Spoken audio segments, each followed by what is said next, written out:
Assalamualaikum warahmatullahi wabarakatuh. Salam sejahtera, salam sehat untuk kita semua. Semoga juga teman-teman bersama keluarga ya baik-baik saja. Tetap semangat. Dengan Bung Ropan, Ole Romani sudah kembali ke Belanda.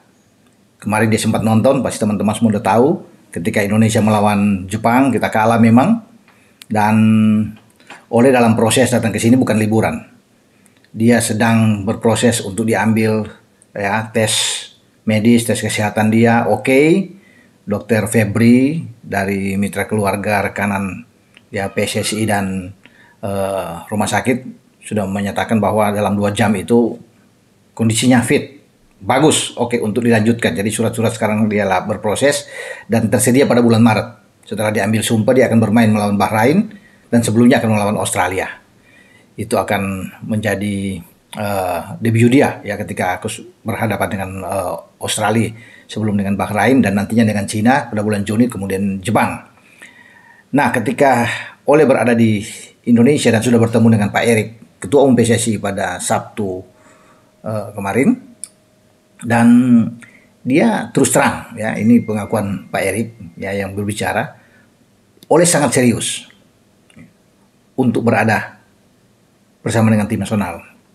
Pak Erik sempat tanya memang ke dia, apakah Anda serius melihat pertandingan melawan Jepang kemarin kita kalah 4-0 ya. Pak Erik bahkan menantang dia untuk mikir-mikir, mau tes, mungkin Pak Ketua ingin tes bagaimana keseriusan dia dan keyakinan dari Ole ini. Dan Ole menjawab tuh dengan tenang, saya serius, komitmen saya kuat buat Indonesia, saya siap menjadi warga negara Indonesia, siap bermain untuk tim nasional. Itu yang ditunggu oleh Pak Erik. Jawaban yang tegas, lugas, dan sangat yakin. Jadi dia tidak melihat kalah lawan Jepang.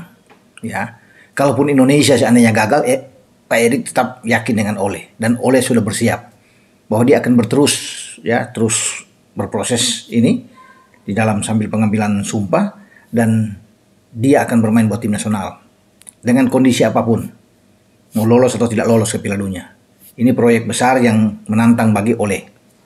Sehingga Ole sangat yakin bahwa dia akan bersama dengan tim nasional. Nah, dia bilang ke Pak Erik ya, bahwa saya ingin ada perubahan. Semoga dengan kehadiran saya di timnas Indonesia ini itu ada perubahan besar. Ya. Dia melihat memang di garis depan, di lini serang kita memang agak kurang tajam. Kita hanya punya El Klemer, ya Rafael Struijk yang memang bukan posisinya.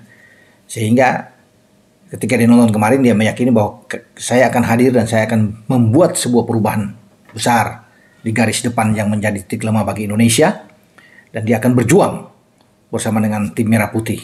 Pak Erik tuh berbunga-bunga senang kalau mendengar ucapan dari Ole ini. Ya, bahkan Pak Erik kan sempat bilang kan ini gaya anak Medan ini kan, karena nenek dia dari Medan. Ole ini ya. Masih oke, masih muda, ya 24 tahun tentunya, dia lahir di Nijmegen pada 20 Juni tahun 2000 dan sudah lama memang diincar oleh Pak Erik untuk seorang Ole sempat berbicara lewat Zoom dengan Pak Erik, tapi dia memang masih perlu pertimbangan wajar. Karena kan setiap pemain tuh, apalagi Ole ini, harus memikirkan dia harus bisa melepas warga negara, semua tunjangan-tunjangan yang ada di Belanda kan bagus semua, dia bisa melepas, dan dia memilih Indonesia. Bagus sekali, suatu hal yang luar biasa ya, bahwa dia bertekad sudah bulat untuk bermain melawan Indonesia di tengah pertimbangan sebelumnya kan. Bahkan ada yang suara-suara mengenakan Ole itu tinggalkan aja karena terlalu banyak macam-macam lah katanya. Perlu bagi Ole untuk mempertimbangkan ini, karena memutuskan ini tidak mudah. Sehingga ketika pada satu waktu yang pas dan kemarin dia sudah menyatakan oke, nah itulah momen yang paling ditunggu-tunggu. Ketika dia datang, dia siap untuk diproses menjadi warga negara Indonesia dan ingin menajamkan lini serang kita untuk pertandingan-pertandingan selanjutnya. Karena proyek besar dari Pak Erik ini adalah Piala Dunia 2026. Semoga kita masih punya asa. Ketika kita akan menang besok mungkin ya, kita harapan kita semua ya, melawan Arab Saudi dapat 3 poin kan akan terus. Nah, Ole hadir di bulan Maret akan tambah kuat lini depan kita. Ya, semoga kita bisa berlari terus sampai ke putaran keempat dan merebut 2 tiket jatah sisa. Itu menjadi harapan. Selain 2026 Piala Dunia, juga ada 2027. Piala Asia di Arab Saudi, kita kan sudah lolos. Karena ketika kita masuk ke putaran ketiga di Piala Dunia ini, otomatis Indonesia itu tidak melalui babak penyisian, langsung menuju lolos ke putaran final. Nah ya seperti Thailand, Vietnam itu, ya Malaysia, Singapura harus ikut. Ya, termasuk Filipina, semua yang di ASEAN ini ikut di kualifikasi dulu. Sebelum melangkah, kita lah satu-satunya dari Asia Tenggara yang sudah lolos. Jadi memang alangkah bersuka cita bahagia buat kita semua penggemar sepak bola bahwa tim nasional kita sudah ada di sana. Nah di Piala Asia tentunya kita akan diperhitungkan dengan beberapa pemain juga akan masuk karena bukan cuma Ole yang akan masuk. Nanti tahun depan itu ada beberapa juga yang diincar untuk bisa masuk. Ya saya belum bisa menyebut di sini untuk spill di sini karena tidak bisa mendahului Pak Ketua Umum Pak Erik. Biarlah beliau yang tahu ya untuk siapa lagi yang akan masuk, walaupun memang saya sudah dapat clue bisa melihat ke depan itu siapa aja yang bisa didatangkan ya. Tapi sekarang kita bicara dengan Ole. Ketersediaan Ole di lini depan itu kan yang menjadi solusi sekarang. Ya, sehingga bagi Ragnar juga enak ada di depan ya. Kita masih punya ada Rafael, tapi ini akan nomor satu, kita masih ada Eliano, kita masih punya Yakob Sayuri, ya masih punya Ramadan Sananta, pemain-pemain yang ada saat ini, dan pasti dia harus ada di depan. Siapapun pelatih, mau dengan STY atau bukan STY nantinya, sudah digaransi bahwa Ole akan menjadi pilar penting, salah satu elemen penting yang ada di garis depan, dan dia mau ya berjuang untuk Indonesia ya, demi merah putih, kata Ole. Dia siap di hadapan Ketua Umum, dia menyatakan itu keseriusan ini yang dibutuhkan keluar dari mulut Ole bahwa dia tidak main-main sekarang. Ya, kalau orang lain tuh tentunya akan berpikir begitu kalah lawan Jepang, ini kalau gagal ngapain saya akan perkuat Indonesia ya, karena toh tidak bisa hadir. Tapi Ole berpikir jauh ke depan. Bukan di 2026 ini juga. Karena masih ada 2030. Piala Dunia juga. Nah di sana kan akan menjadi peak dia. Kalau kita bisa lolos bersaing di 2030. Dalam usia sekarang ya di 45 tahun depan dia pas. 28 tahun, 29 tahun itu umur-umur emas buat dia untuk bisa memberikan yang terbaik bagi Indonesia. Tapi peluang itu masih ada. Kita masih bisa berharap dapat poin maksimal melawan Arab. Walaupun dia sudah kembali, tapi dia kembali dengan hati yang kuat. Sudah menentukan sikap dia.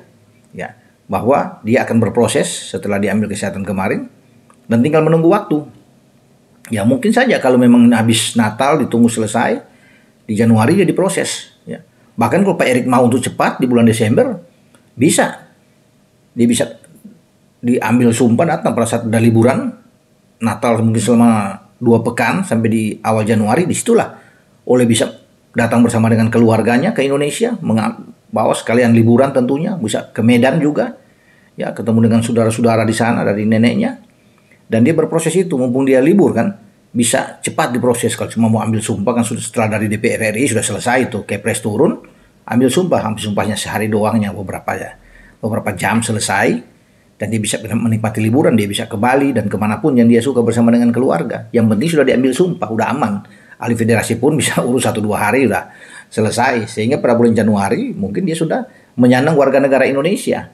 Dan tinggal menunggu waktunya di bulan Maret untuk dia bergabung dengan timnas. Bersama dengan Jai Itzes, Martin Pas, Calvin Verdong, Tom Hai, Ragnar Oratmangun, ya, Nathan Cho, Justin Hapner, Sandy Walsh, Sain Patinama, Ivar Jenner, ya, Rafael Struik. Itu yang mana ada Eliano, Dames Hilgers, ya, Kevin Dix. Semua mereka akan sama-sama. Dan ada yang menarik ya, konon kabarnya ya dia kalau dia mungkin meminta ini ya siapa tahu bisa diikut. Dia mungkin ingin pelatih dari Belanda ya. Sehingga bisa chemistry-nya bisa dapat, bahasanya oke, bisa Belanda bisa Inggris ya. Mungkin itu salah satu ya, tapi semua kan berpaling kembali kepada PSSI dan Pak Erik karena STY juga masih sampai 2027. Ya kecuali ada suatu hal yang fundamental yang diambil langkah oleh PSSI oleh Pak Erik ya. Dengan mengganti pelatih, kita tidak tahu. Ya. Tapi memang wajar juga kalau misalnya itu memang benar bahwa Ole ya menginginkan ada pelatih yang bagus, ya, misalnya dari luar yang bisa mengerti dengan mereka, dengan dirinya juga, ya bisa-bisa saja. Tapi kita tunggu tentunya. Kalau kita menang melawan Arab, wah, pasti akan terus. Ya, STY akan terus tentunya. Karena ada evaluasi juga dari Pak Erik akan melihat ini untuk langkah-langkah ke depan. Karena STY saya bilang tadi kan masih panjang kontrak dengan kita. tapi juga akan melihat sampai sejauh mana nantinya ya kiprah tim nasional kita di PPD ini. Oke, sampai sini bicara saya dengan Oleh. Yang penting Oleh sudah komitmen penuh, sudah berjanji di hadapan Pak Ketua bahwa dia serius, kemudian dia ingin melakukan sebuah perubahan dan dia berkomitmen penuh ya untuk bisa menjadi bagian penting, elemen penting di dalam tim nasional kita. Dan dia akan berjuang di garis depan. Sekarang 10 pertandingan di Eredivisie dia sudah membuat 2 gol. Dengan tim Indonesia pun dia ingin bisa mencetak gol demi gol ya, karena dia berada, memang tugas dia harus bisa membuat gol di lini serang Indonesia. Kita tunggu teman-teman ya. Memang masih panjang ke depan, tetapi ya kalau bulan Maret sekarang sudah di November, nanti sebentar lagi Desember ya, 3-4 bulan ke depan lah. Ya itu cepat lah. Kita nantikan saja ya dengan proses Oleh. Sampai di sini dengan saya Bung Ropan. Ciao.